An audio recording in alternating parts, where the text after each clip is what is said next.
وَإِذَا مَسَّ الْإِنسَانُ ضُرٌّ دَعَا رَبَّهُ مُنِيبًا إِلَيْهِ، اور جب انسان کو کوئی تکلیف پہنچتی ہے تو وہ اپنے رب کو پکارتا ہے بڑے رجوع کے ساتھ، بڑے لمبے ہاتھ اٹھا کے اللہ کی طرف متوجہ ہوتا ہے۔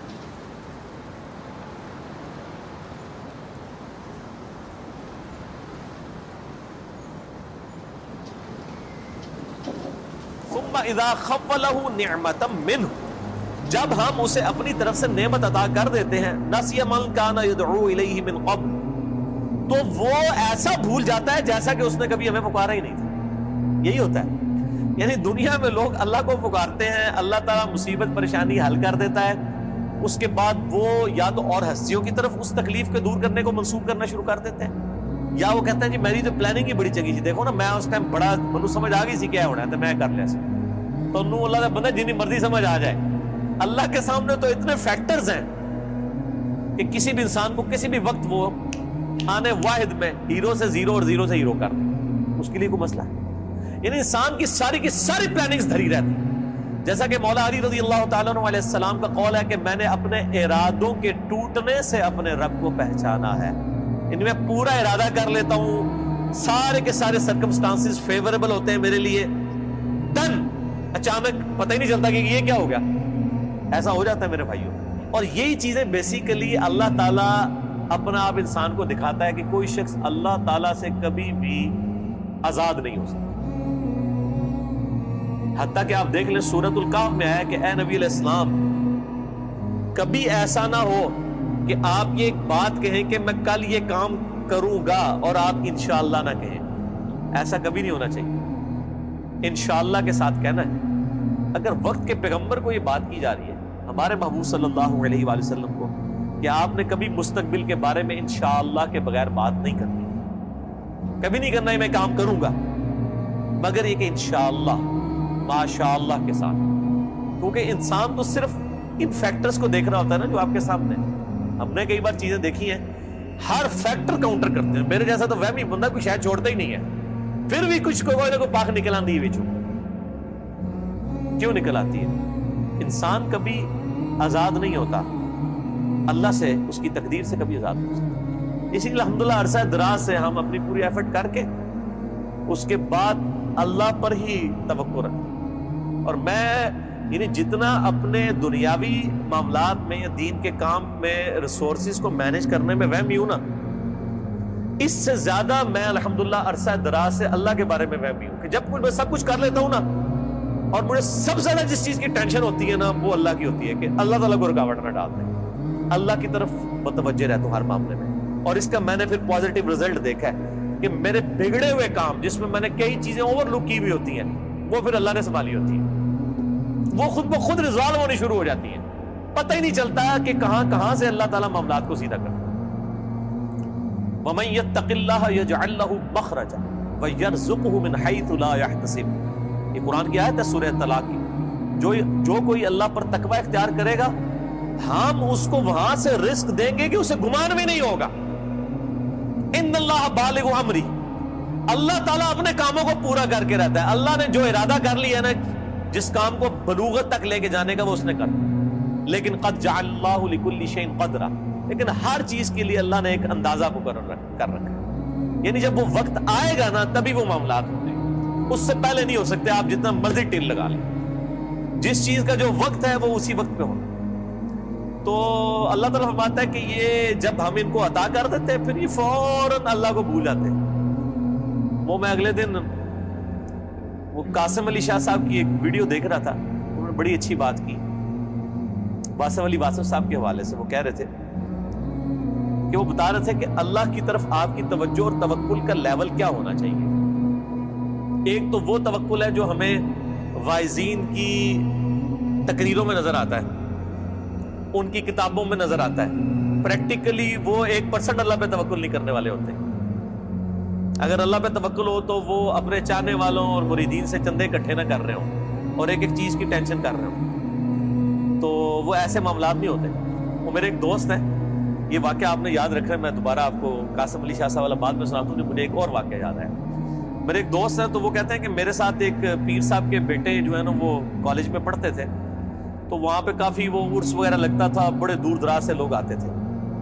تو کہتے ہیں کہ وہ جب جن دنوں میں عرس ہوتا تھا نا تو وہ پولیس کو بار بار فون کر رہے ہیں کہ جناب سیکورٹی کا بڑا خیال رکھنا ہے لوگوں دی جی، یعنی یہ لوگ آتے ہیں، پچھلی بار بھی آیا ہو گیا سی ہے کی ہویا سی جیب کٹ گئی تھی. میں نے دیکھا کہ پیر خانے پہ یا عرس پہ لوگ جا رہے ہوں، لوگ ان کو وہاں پہ مار رہے ہوں کہ یہاں ادھر کیا کرنے آئے ہیں. وہ تو بیچارے بڑے کمزور لوگ ہیں جو عرسوں کے خلاف ہیں، نہ ان کے پاس یہ کیپیبلٹی کہ وہ مارنے والے تو دوسری پارٹی ہیں.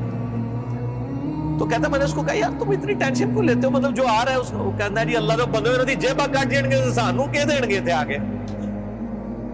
یہ اس نے خود بول کے کہا، اس نے کہا ہمارے مریدین کی اگر جیبیں کٹ گئیں تو یہ ہمیں کیا دیں گے، تو ہمیں ان کی جیبوں کی زیادہ فکر ہوتی ہے. اور مریدین اس لیے سے جا رہے ہیں کہ پیر صاحب جو ہے نا وہی ہماری حفاظت کرنے والے ہیں، اور پیر صاحب آپ کی جیب کی حفاظت کے لیے خود پولیس کے محتاج ہیں. آپ اندازہ کر لیں.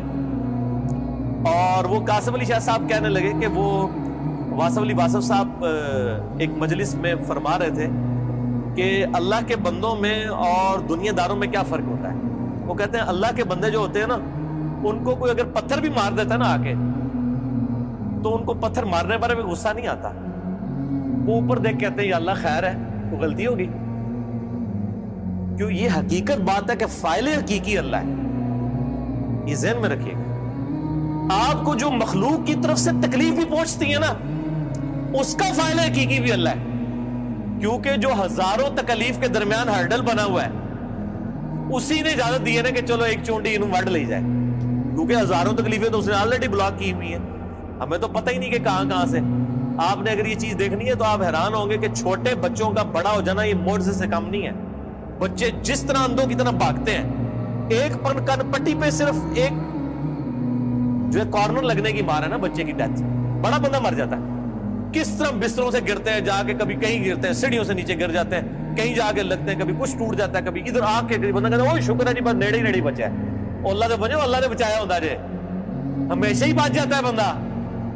کتنے بچوں کی آنکھیں نکل جاتی ہیں بچپن میں، ورنہ تو آدھے ادھر جو ہے وہ کانے ہی بیٹھے ہوئے ہوں. یہ اللہ نے بڑے کیے ہوتے ہیں. یہ اللہ قرآن پاک میں آیات ہیں، اللہ فرماتا ہے کہ ہم نے فرشتے معمور کیے ہوئے انسانوں کی حفاظت کے اوپر. یہ ساری چیزیں اللہ لے کے چل رہا ہوتا ہے. لیکن اللہ فرماتا ہے جب ہم تکلیف دور کر دیتے ہیں پھر کہتے ہیں یہ تو کوئی کہہ دیتا ہے بزرگوں نے کیا ہے، کوئی کچھ کہہ دیتا ہے، کوئی کچھ کہہ دیتا ہے. وہ ایک مجھے لطیفہ یاد آ گیا. وہ ایک بندہ جو ہے وہ سمندری طوفان میں پھنس جاتا ہے اور جب وہ ڈوبنے لگتا ہے تو کہتا ہے یا اللہ منو بچا لے، میں دیکھ دیا گا تیرے نادی. ٹھیک ہے جی، تو وہ اللہ تعالیٰ بچا لیتا ہے.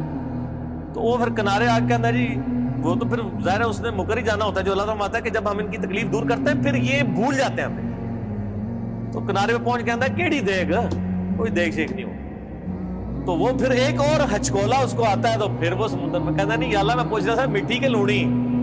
ٹھیک ہے، کیڑی دیکھ تو مراد ہے مطلب نہیں، یہ اللہ نے تو نہیں دھوکہ دیتا جا سکتا ہے، دنیا ہی دھوکہ دیتا جا سکتا ہے کہ میٹھی دیکھ یا نمکین. تو یہ وہی چیز ہے. اللہ تعالیٰ فرماتا ہے کہ یہ جب ہم ان کی تکلیف دور کرتے ہیں تو اس طرح بھول جاتے ہیں کہ جیسا کہ ہمیں کبھی پکارا ہی نہیں تھا. وَجَعَلَ لِلَّهِ أَنْدَادًا، اور اللہ کے مقابلے پہ اور ہستیاں کھڑی کر دیتے ہیں کہ یہ انہوں نے کیا ہے. بچہ اللہ نے دیا ہوتا ہے، کہتے ہیں نہیں وہ ان کی وجہ سے ہوا ہے. لِيُضِلَّ عَنْ سَبِيلِ، تاکہ بہکا دیں اللہ کی راہ سے. حقیقت بات ہے کہ یہ شیطان انسان کے دل میں یہ وسوسہ ڈالتا ہے کہ یہ فلاں کی وجہ سے ہوا ہے. آپ ہندوؤں کے پاس چلے جائیں وہ بھی یہی کلیم کرتے ہیں کہ جی ہم فلاں مندر میں گئے تھے تو ہمیں اولاد ہوگی، حالانکہ اللہ دے رہا ہوتا ہے. لیکن شیطان جو ہے وہ اینڈ ٹائم پہ ایسا وسوسہ ڈالتا ہے کہ انسان اور ہستیوں کی طرف اسے منسوخ کرنا شروع کرتا ہے. ہم نے تو کئی ایسے دیکھے ہیں جو لوگوں کو بچے دے رہے ہیں لیکن خود بے اولاد ہوتے ہیں. ان کو کہیں آپ کیوں نہیں اولاد ہو رہی؟ سورہ شورا کا آخری رکوع پڑھ لیں. اللہ فرماتا ہے اللہ جسے دیتا ہے بیٹے دیتا ہے، جسے چاہتا ہے بیٹیاں دیتا ہے، جسے چاہتا ہے دونوں دیتا ہے، اور جسے چاہتا ہے محروم رکھتا ہے. نبی علیہ السلام کی صرف ایک بیوی ہے جس سے اولاد ہے، سیدہ خدیجہ سے، یا ایک ماریہ قبطیہ سے سیدنا ابراہیم علیہ السلام پیدا ہوئے، وہ بھی فوت ہو گئے. باقی آپ کی ساری بیویاں بے اولاد ہیں. کیا نبی کی بیویوں کی خواہش نہیں تھی کہ ان کی اولاد ہو؟ اللہ کی مرضی. سیدہ عائشہ محبوب ترین بیوی ہیں، جوانی کی عمر میں بیوہ ہوئی ہیں، کوئی اولاد نہیں ہے. اللہ ان کو ایک بچے ہی دے دیتا کہ حضور کے بعد انہوں نے 47 سال تک زندہ رہنا تھا کہ چلو ان کی ایک دل جوئی کا معاملہ ہو جاتا کہ 18 سال کی عمر میں بیوہ ہو گئی ہیں. ایک بچی بچہ ہوتا تو ان کی زندگی بھی اس کے سارے گزر جاتی. نہیں، یہ اللہ کے فیصلے ہیں. قل تمتع بکفرک قلیلا، اللہ کا اس پہ غضب دیکھیں. اللہ فرماتا ہے نبی ان سے فرمائیے کہ یہ جو تم کفر کر رہے ہو نا، اور یہ جو لطف اٹھا رہے ہو ہماری نعمتوں سے، کہ تمہیں ہم کوئی نعمت دیتے ہیں تو تم اور ہستیوں کی طرف منسوخ کرتے ہو، اٹھا لو تھوڑی دیر کے لیے دنیا کی زندگی میں. انک من اصحاب النار، پھر تو تم مرنے کے بعد دوزخیوں میں ہی شامل ہوگا. انسان یہ سنگولر کے سیغے سے نا ایز اے ڈاکٹرین یہ لفظ استعمال ہو رہا ہے کہ تو اٹھا لے جو کچھ تو نے نفع اٹھانا ہے دنیا کی زندگی میں، تو منسوخ کر لے مخلوق کی طرف، پھر تو نے مر کے نا ہمارے پاس جب آنا ہے تو آگ ہی تیرا مقدر ہوگی. دنیا میں تو نے جو کچھ کرنا تھا وہ کر لیا.